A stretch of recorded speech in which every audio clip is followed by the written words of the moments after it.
Chapter 2. Un livre de Weber illustre bien sa socio-compréhensive.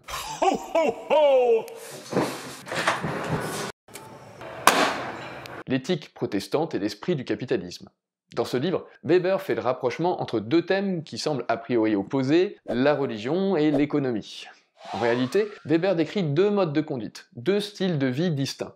D'un côté, le style de vie des protestants, guidés par leurs principes religieux, et de l'autre, le style de vie du capitalisme occidental. Quel est donc le lien entre protestantisme et capitalisme? Et de quel capitalisme Weber parle-t-il exactement? Le point de départ, c'est un lieu, l'Europe. Une époque, le XVIe-XVIIe siècle, et un problème existentiel, l'accès à l'au-delà. En effet, les protestants souhaitent rejoindre le paradis après leur mort, et sont très inquiets de finir en enfer, comme tout le monde à l'époque. Mais pour les protestants, ce n'est pas simple, car d'après le pasteur Calvin, l'homme est prédestiné. Ça veut dire que dès la naissance, les hommes sont triés entre ceux qui rejoindront l'au-delà et ceux qui endureront la purgation éternelle. C'est la doctrine de la prédestination. Cette doctrine est très particulière. Elle n'a rien à voir avec la conception du péché chez les catholiques. Si un catho déçoit le Seigneur, qu'il enfreint les lois divines, rien n'est encore perdu. Il peut profiter du reste de sa vie sur terre pour obtenir le pardon, tenter d'expier ses péchés. Et cette option, le protestant ne l'a pas. En fait, la notion de pardon ne peut pas avoir de sens pour les protestants, car, pécheurs ou pas, leur vie est déjà écrite dès le départ. Inutile donc d'essayer de faire une bonne action ou d'espérer gagner une prime pour l'au-delà. Dans ces conditions, tout ce que les protestants peuvent faire, c'est chercher s'ils ont tiré le bon ticket ou pas. C'est trouver confirmation qu'ils sont bien élus. Et là, vous vous attendez à ce que Dieu ait prévu un prêtre, un messager, un PNJ, bref, quelqu'un qui puisse révéler à ces protestants tourmentés la fin du film. Mais même pas. Les protestants sont seuls face à Dieu. Placés dans une solitude radicale leur vie entière, ils ruminent, harassés, accablés, rongés par les tourments de l'incertitude sur leur propre sort. C'est l'angoisse. Sans réponse d'une église ou d'un messager, ils n'ont qu'une seule solution pour se détendre, trouver par eux-mêmes les signes que Dieu les a bien choisis. Il y a quand même un truc qui va les aider un peu. C'est une autre croyance religieuse qui vient d'un autre réformateur protestant, Luther. D'après Luther, la plus haute activité morale aux yeux de Dieu, c'est l'exécution des devoirs. Autrement dit, faire son métier permet de rendre grâce à Dieu, de réaliser sa volonté sur terre. Conséquence, pour confirmer son élection pour le paradis, il faut travailler. C'est dans l'intérêt des protestants de se consacrer entièrement à sa réussite économique. Pour les protestants, travailler n'est donc pas une peine, mais une vocation. Travailler, c'est quelque chose de cool. Encore une fois, les codes protestants s'opposent au lifestyle des catholiques. Chez les cathos, pour se sentir plus près de Dieu, on s'isole dans des monastères. Dans la tête des cathos, on doit se retirer du monde pour mieux communier avec le Seigneur. Or, du point de vue des protestants, les croyants doivent vivre dans le vrai monde. C'est seulement là qu'ils peuvent faire leur métier. C'est là qu'ils peuvent glorifier leur Dieu. Il faut dire que le monastère du XVIIe siècle, c'est pas un super lieu pour exercer un métier. On est encore très loin de l'invention du télétravail et du confort moderne. Donc, pour les protestants qui veulent exaucer la volonté de Dieu, il faut se rendre dans le monde. Tout se passe sur le terrain. Dernière règle pour espérer gagner la grâce divine, le protestant doit renoncer à la jouissance des biens matériels. Il doit éviter de dilapider son argent dans les biens terrestres. Encore une fois, Weber explique cette conduite par des motifs religieux.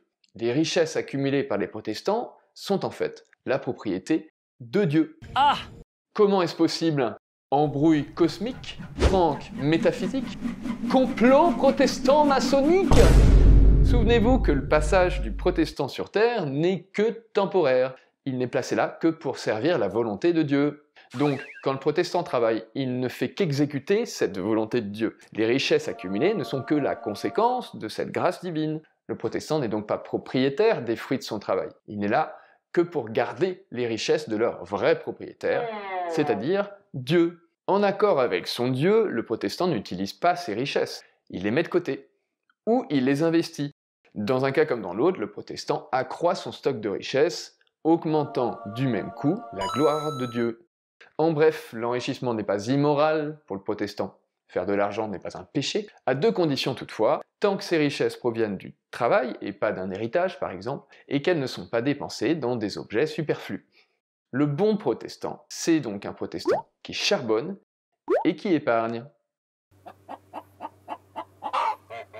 On vient au moment où le protestantisme rejoint le capitalisme. C'est la rencontre du religieux et de l'économique. On a vu que les protestants veulent préparer le règne de Dieu en exerçant leur métier. Ils vont donc chercher le meilleur moyen de parvenir à la plus grande réussite économique. Vu qu'ils ne savent pas combien de temps il leur reste à vivre, ça paraît pas très stratégique d'essayer de gagner au loto ou d'attendre un miracle. Pas de gagnant ce soir, peut-être la prochaine fois. Il faut maximiser les gains par rapport au temps ou par rapport à l'argent investi. C'est le sens de l'expression de Benjamin Franklin. Le temps, c'est de l'argent. Chaque minute doit être consacrée au travail. Les tâches doivent être planifiées. Les protestants impliquent donc un travail méthodique en utilisant le calcul et la comptabilité. Pour parvenir à leur fin, ils tentent d'être le plus efficace possible, devenant de plus en plus organisés dans leur travail. Ça implique un certain contrôle de soi et de ses émotions. C'est l'ascèse intramondaine, une discipline constante de la vie exécutée à l'intérieur du monde terrestre. Cette discipline dans le métier, Weber la voit se réaliser sous ses propres yeux dans l'organisation du travail début XXe. En effet, pour produire plus efficacement et être plus rentable, les entreprises standardisent et chronomètrent les tâches, comme dans le travail à la chaîne. Les heures sont décomptées, chaque minute devient un coût, le temps devient de l'argent, le travail humain une valeur comptable, tout doit être optimisé. Petit à petit, le style de vie des protestants change en profondeur. Influencés par leurs croyances religieuses, ils s'imposent un effort très rationnel au quotidien. Ce qui était auparavant une vocation religieuse devient donc une véritable profession. La vocation et la profession se mélangent parce que c'est notre projet. Weber appelle ce mélange Beruf, une expression qui reprend à Luther. Le Beruf exprime bien cette fusion des deux types d'action sociale du protestant. L'action motivée par des valeurs religieuses et l'action motivée par une fin. Vocation et profession deviennent les deux faces d'une même pièce. Mais cette union est seulement temporaire. C'est bien ce que montre Weber. Il y a une séparation entre les croyances religieuses des protestants et leur discipline dans le travail. D'abord, les protestants sont de moins en moins préoccupés par l'au-delà. La quête du salut n'est plus l'objectif. L'objectif, c'est désormais le gain d'argent. La foi religieuse, la crainte de l'enfer ne sont plus des motifs de l'action. S'enrichir est devenu une fin en soi. Les protestants continuent d'exécuter un travail rationnel, mais la raison est désormais l'augmentation de la plus-value. En un mot, l'ascétisme religieux devient un ascétisme séculier. Et cet ascétisme, c'est l'ascétisme du capitalisme. Cependant, Weber ne cherche pas à expliquer le capitalisme. C'était clairement le projet de Marx, mais contrairement à lui, Weber ne prétend pas avoir trouvé les causes du capitalisme, qu'elles soient subjectives comme les idées, ou objectives comme les conditions de production. Il n'essaie pas de dire que tout dépend des idées, et il ne dit pas non plus que la religion a toujours des bases économiques. Contrairement à ce qu'ont dit certains historiens, Weber insiste plutôt sur l'apparition simultanée du protestantisme et du capitalisme. Il préfère d'ailleurs parler d'affinité élective entre les deux, parce qu'en fait, le capitalisme, c'est pas vraiment son sujet. Et non, Weber n'étudie pas le capitalisme lui-même. Comme écrit dans le titre de son livre, il étudie l'esprit du capitalisme. Et qu'est-ce que cet esprit? Eh bien, c'est le fameux Beruf, ce sens du métier rationnel, discipliné, qui descend des valeurs protestantes, le mix profession-vocation. Et si ce Beruf est si important pour Weber, c'est justement parce qu'il ne se contente pas de déborder le domaine économique. D'après Weber, il s'infiltre vraiment partout. Comme le Beruf se libère des croyances religieuses originelles, il finit par se loger dans tous les coins de la société, l'administration, la politique, mais aussi dans la vie privée. Partout, on cherche la performance par le calcul et la prévision. Le sujet, c'est plus seulement les protestants, mais toute la société. L'esprit du capitalisme, c'est donc plus qu'un protestantisme sans la religion, c'est un rouleau compresseur qui recouvre tous les domaines de la vie sociale. Autrement dit, c'est une véritable culture. Inévitablement, cette culture transforme les gens. Pour Weber, elle reparamètre tellement la société qu'elle fait apparaître un homme nouveau en Occident, l'entrepreneur capitaliste moderne obsédés par la performance et la maîtrise des choses. Weber insiste pas mal sur la naissance de cet entrepreneur rationnel. Cette créature, c'est l'incarnation de l'esprit du capitalisme qui s'est diffusé partout.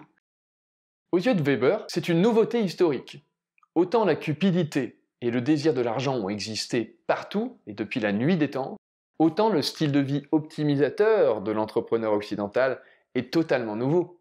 Le capitalisme rationnel, c'est donc pas Picsou ou Nami dans One Piece, qui sont des personnages complètement obsédés par l'argent. Cet entrepreneur se rapproche plus de Walter White de Breaking Bad. Pour faire plus d'argent, White programme toujours ses opérations dans les moindres détails comme les protestants. Et il s'impose généralement une vie très austère, qui relâche quasiment jamais, même quand il est seul avec sa famille. Aujourd'hui, on pourrait comparer le capitaliste rationnel à Jeff Bezos, le patron d'Amazon, tant l'organisation de son entreprise est rationalisée. L'emballage est automatisé, le tri des colis est piloté par l'informatique, et les salariés sont embauchés et triés selon les besoins. Weber a dit que les protestants flippaient leur mère. Faut se mettre bien pépère dans les airs, éviter Lucifer sous terre.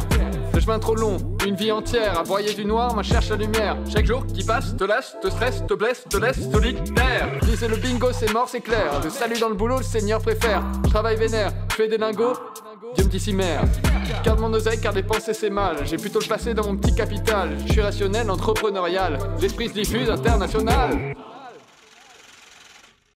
Au final, l'esprit du capitalisme reflète bien la sociologie weberienne. On veut étudier les motivations comportementales des individus.